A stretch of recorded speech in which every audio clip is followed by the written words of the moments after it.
Permit me just to indicate what Professor Kithure Senior Counsel indicated, that the Senate is a chamber or is a political chamber. There can never be something that is far from the truth, because in the case of Governor Wambora, that is Civil Appeal number 21 of 2014, the Court of Appeal had the opportunity of evaluating that position, and it came to a conclusion that when the Senate is seized of a matter of impeachment, it's not just a political chamber, but it converts itself into a quasi-judicial process. And that is why, my lady, my lords, under Standing Order number 79, the Senate is required to take a special oath before constituting itself into a quasi-judicial chamber. On the question, one issue about justiciability of the process, it's our humble submissions, my ladies, my lords, that was ousted by the enactment of Article 3, Article 1, Article 10, 27, 25, 50, 165, and 159 of the Constitution. When the people of the Republic of Kenya enacted Article 3, it bestowed upon all state organs, any individual, to protect the Constitution. And therefore, there is nothing that is far from the reach of this court, insofar as the protection of the Constitution under Article 3 is in issue, insofar as the upholding of the doctrine of sovereignty is in issue, insofar as the application of Article 10, the principles of and the values of governance are concerned, and most importantly, the rule of law. How can it be that justiciability can be pleaded as a defense, yet the court is being told to uphold the rule of law, good governance, democracy, and the participation of the people? How can it be that this can be a defense when Article 165, 3D calls upon this court to interrogate whether anything said to be done has been done in accordance to the Constitution? Was the impeachment of the Deputy President not done within the Constitution? Was it not sanctioned by the Constitution? How then can it be from the reach of this court? How then can it be a defense when Article 27 creates a doctrine of equality before the law? How can it be argued in that respect? Allow me to address what Professor Ojienda addressed. The question of the two-tier trial. Yes, it was a two-tier trial, but was the Deputy President granted an opportunity to be heard? My lords, my ladies, look at Article 1 and Article 94 of the Constitution as read together. Article 94 provides for the creates Parliament and provides that it's a representation of the people. How can it be a representation of the people and you lock them out when it comes to their participation on a question of the impeachment of the Deputy President? How can it be that Parliament can be immune from the application of Article 1 and usurp the people's power when the people are supposed to directly participate in giving their views under Article 118 of the Constitution? Ladies, my lords, you are invited to look at the trial at the Senate, and you are told that it was time-bound. My ladies, my lords, it's a misconception and misreading of the Constitution under Article 147, 145. My ladies, my lords, the only time Senate was limited was when or if it constituted itself into a special committee.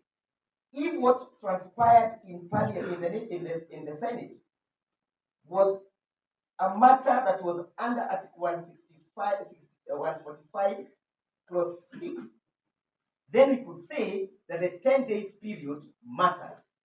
But it is important for us and imperative for us, my ladies, my lords, to note that when the Senate sat to hear the impeachment of the Deputy President, it is sat as a plenary of the House. And as such, the 10 days were not therefore applicable in that circumstances. Number two, my ladies, my lords, you've been told that the deputy president avoided to appear for his defense and that he was represented. But my ladies, my lords, if my good learned friend professor was carried with the truth, he would have drawn your attention to the provisions of the rules of procedure for the removal of the president and deputy president, starting order number 78, 9, and you'd have drawn your attention to rule number 6. And on that rule number 6, he would have told you that the rule provides that where the president chooses to appear before the Senate, the president shall be required within 3 days of the invitation under sub rule 4 or rule 4 on the date specified in the invitation to file an answer to the charge with the office of the clerk of the Senate, in which the president shall set out. He would have told you the mode of appearance. 1, the president's response to the particulars of the allegations. Number B, how the president, and in this case the deputy president, proposes to appear before the Senate. And that rule has created through mechanisms or through 3 ways in which the deputy president would have appeared. 1, whether in person. 2, by advocate. 3, in person and by advocate. The operative word in our case, my ladies, my lords, is number 3, in person and by way of advocate. The deputy president appeared in person and by advocate. And as such, my ladies, my lords, when he was taken ill, the question of then appearing in person and by advocate was an issue. And number 2, my ladies, my lords, he was a witness and the only key witness before the Senate. How then could you say that there was fair trial under Article 50 of the Constitution when the only fundamental infrastructure of the trial is unavailable? Ladies, my lords, permit me to address you on what was submitted by Mr. Somane. It's unfortunate that he has chosen to have a very lean and thin way of looking at the application of Article 149 of the Constitution. There can never be anything that is misleading to say that that article should be read in isolation of other provisions of the Constitution. If you choose to read Article 149 in isolation, you arrive at the absurdity that Mr. Somane and his colleagues have arrived at. I would urge this honorable court to look at the import of Article 259 of the Constitution, which provides for the manner in which the Constitution must be interpreted. If Mr. Somane was carried with the truth, he would have invited this honorable court to harmonize and purposely read into Article 149. My ladies, my lords, the reading of Article 149 in a purposive and in a harmonious way would have told Mr. Somane that then Article 99 and Article 197 of the Constitution is imperative. And therefore to say that the IBC had no role in the process of the nomination of Mr. Kindiki is absurd, is not true.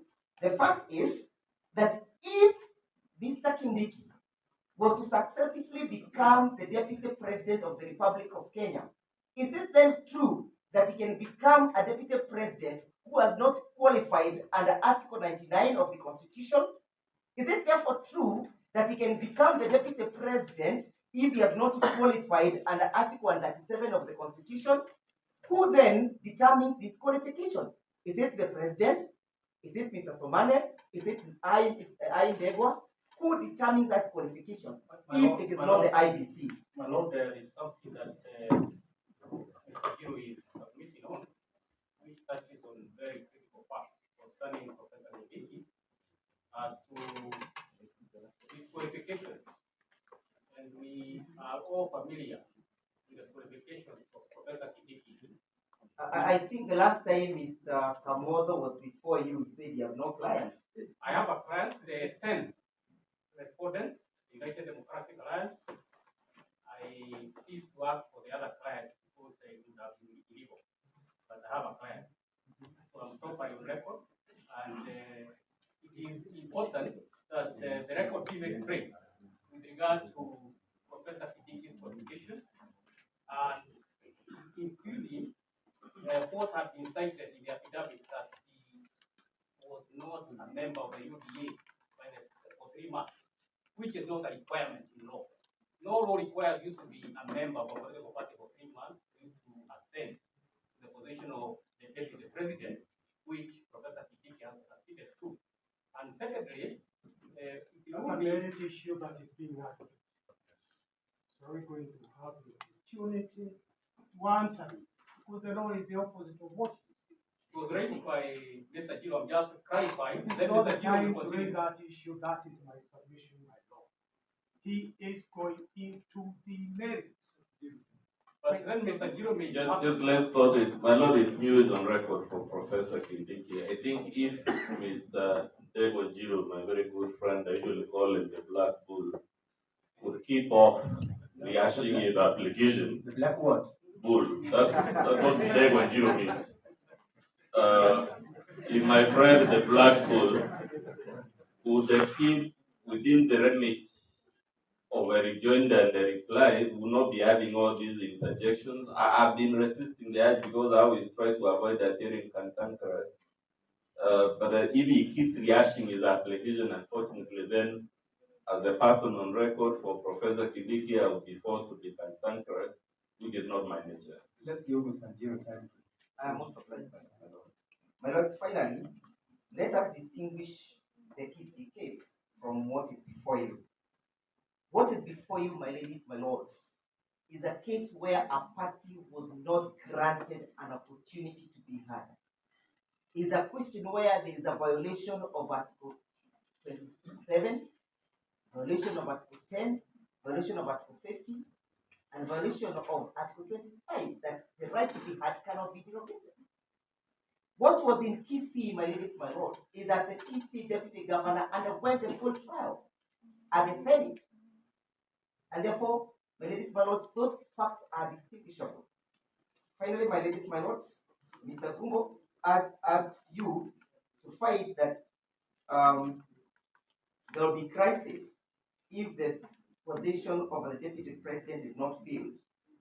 I want to remind you that Act 139 and Act 146 has created an avenue and a remedy where if the president is given today impeached, the remedy is that the Speaker of the National Assembly under Article 146 takes over for 60 days, and under Article 139, if the two of them are not able to take office, again the remedy is that the Speaker takes over. So we are not in a crisis whatsoever, my ladies, my lords. I invite my learned friend, Senior Mr. Kithure, to proceed. Lord, I start with the assurance to my learned colleagues that I know what is required issues of law. So I hope I can proceed without a lot of interruptions. Lord, I start with the submission by my learned colleague, Professor Mugai. I agree with him a lot that you cannot